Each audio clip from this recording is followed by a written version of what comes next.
इस संसार से पार पाना बहुत मुश्किल है, क्योंकि माया का आकर्षण ऐसा है कि हम एक पल में सत ज्ञान भूल जाते हैं और असत अज्ञान में डूब जाते हैं। हम संकल्प करते हैं कि अब से ऐसा नहीं करेंगे, लेकिन माया हमें फिर से वही करने पर मजबूर कर देती है जो नहीं करना चाहिए। इसके लिए हमें आध्यात्मिक बल की जरूरत है। यह बल कृपा पात्रों के हृदय में जागृत होता है। कृपा हमारे ऊपर है, हमें पात्र बनना है। कृपा न होती तो मनुष्य देह न मिलती, साधु संग न मिलता और भगवान के सिद्धांत सुनने को न मिलते। अब हमें कृपा पात्र बनना है, तभी प्रेम रस हमारे हृदय में आएगा। उपासक को सिर्फ अपने आराध्य देव के चिंतन में लगे रहना चाहिए।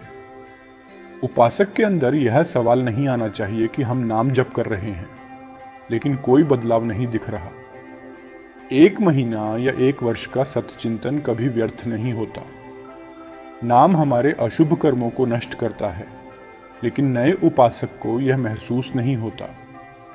आप प्रार्थना करें कि अपने अज्ञान के कारण नाम जपना न छोड़ें। जब आप नाम जपते हैं तो सबसे पहले नाम हमारे संचित कर्मों को भस्म करता है। आप धैर्यवान बने रहें और उत्साहपूर्वक नाम जप करें। धीरे धीरे आपके पाप नष्ट हो जाएंगे और हृदय निर्मल हो जाएगा। तब आपको समझ में आएगा कि यह प्रेम रस कितना गहरा है।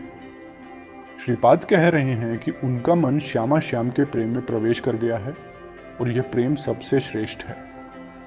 वृंदावन धाम में रहने से, सत्संग से हमारे सारे संशय दूर हो जाते हैं और हृदय दृढ़ हो जाता है। जीवन मुक्त महापुरुष प्रेम में प्रवेश कराते हैं और हमें सच्चे प्रेम का अनुभव कराते हैं। इसलिए कहते हैं कि भगवान की प्राप्ति अत्यंत सरल है, कठिन है शरीर और संसार का राग छोड़ना। गुरुदेव की कृपा से यह भी संभव है।